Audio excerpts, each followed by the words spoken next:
பஞ்சாமிர்தம், லட்டு, விபூதி, குங்குமம் போன்ற பல கோவில்களில் பல வகையான பிரசாதங்களை பெற்றதுண்டு.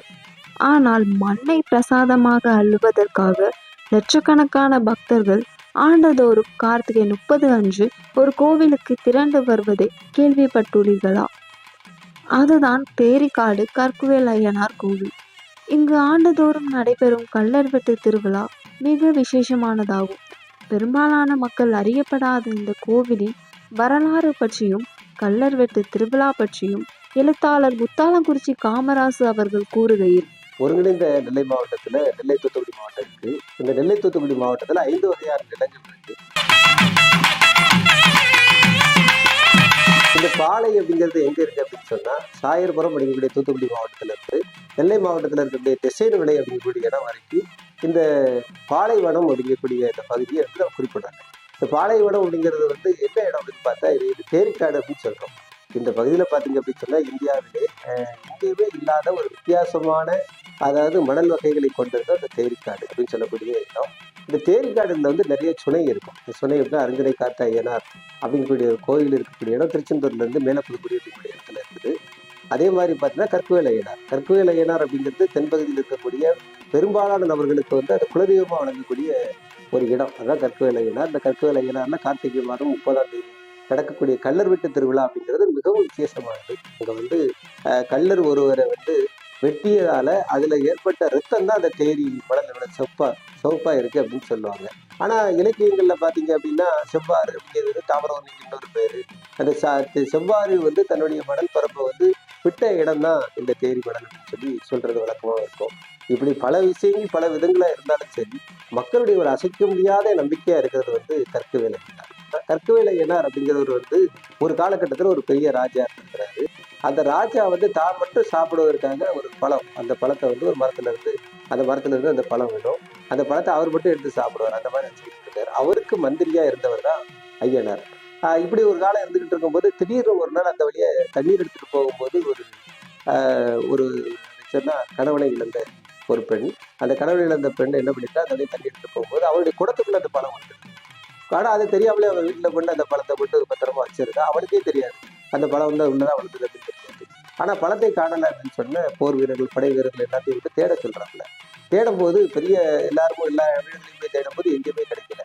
அப்ப வீட்டுக்குள்ள ஏதாவது குடம் போன்ற இடத்துல இருக்குதா போய் பாருங்க அப்படின்னு படை வீரர்களை அனுப்பும் போது அந்த மந்திரியாக இருந்த ஐயனார் சொல்றாரு, வேண்டாம், இது உபரிதான், இது நமக்கு தேவையில்லை, விட்டுருங்க அப்படின்னு சொல்லும் போது கேட்காம ராஜா என்ன பண்றாரு அப்படின்னு சொன்னா எல்லா பக்கம் போய் தேடுங்கன்னு சொல்லும் போது கரெக்டா இந்த பெண் அதாவது கணவனை இழந்த அந்த பெண் இருக்கக்கூடிய அந்த வீட்டுக்குள்ள அந்த குடத்துக்குள்ள அந்த பழம் கிடக்குது.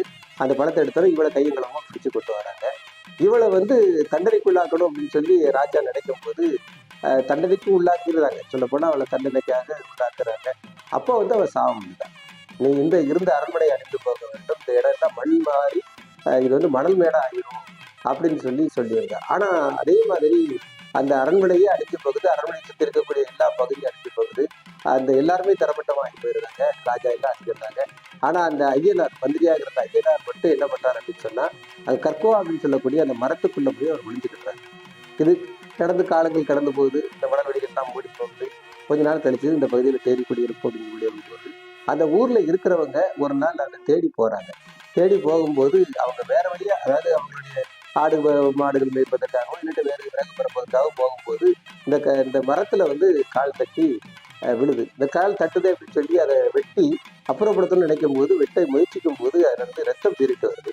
அந்த ரத்தம் பீறிட்டு வந்ததுனால பயந்து போய் எல்லாரும் என்னன்னு கேட்கும்போது அசரீதியா ஒரு குரல் கேட்குது, நான் தான் ஐயனார். இந்த இடத்துல வந்து நான் கற்கோவா மரத்துல வந்து பல ஆண்டுகளுக்கு முன்னாடி இங்கே இருக்கிறேன். இப்போ நான் இங்க வந்து வெளியே வந்து உங்க எல்லாத்துக்கும் அனுப்பி இருக்கிறேன், என்னை கோயில் கட்டி வணங்குங்க அப்படின்னு சொல்லி அந்த கோயில் கட்டி வணங்குறாங்க. இப்படிதான் கற்குவேல் ஐயனார் தோன்றிய அந்த வரலாறு. அந்த இடத்துல வந்து அந்த மரத்துல இருந்தா தோன்றினார் அப்படின்னு சொல்லி இப்போ கொஞ்சம் கோயில் கட்டி வச்சிருக்கிறாங்க. இதற்கிடையில பாத்தீங்க அப்படின்னு சொன்னா வன்னி ஏராஜன் அப்படிங்கக்கூடிய வந்து கல்லறை வந்து இந்த பகுதியில வந்து வெட்டி இருப்பார்.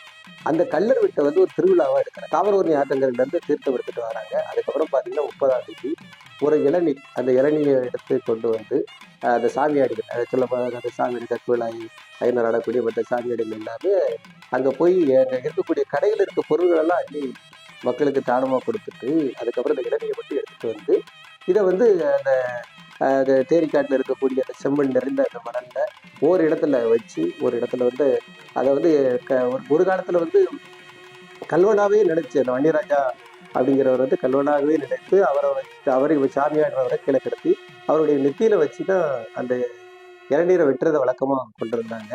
ஆனா இப்போ வந்து அதுக்கு பதிலாக வேற மாற்றி ஏற்பாடு பண்ணி அது மேலே ஏற வச்சு அந்த இளநீரை வந்து வெட்டுறதை வழக்கமா கொண்டு வந்தாங்க.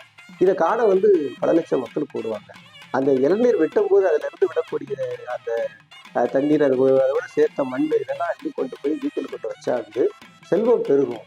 அதாவது நாள்பட்ட நோய்கள் தீரும், அதோட வேண்டுதல் கிடைக்கும், அதை திருமணங்கள் கை கூடும், குழந்தை பேர் கிடைக்கும். அந்த மாதிரி எதெல்லாம் வேண்டுமோ வேண்டி அதை செய்கிறார்களோ அதெல்லாம் கிடைக்கும். அதனால அதை பெறுவதற்கான கூட்டம் வந்து அலைமோதிக்கிட்டு நிற்கும். இதுதான் கற்கு வேலையினாரை பற்றிய ஒரு பெரிய விசேஷமான இந்த கற்கு வேலையினார் கோயில் விசேஷம் வருது அப்படின்னு சொன்னாலே அந்த தேரிக்காடே எங்கும் தலைநிறுத்த பெரிய கூட்டங்கள் இருக்கக்கூடிய ஒரு இடமா மாறிடும்.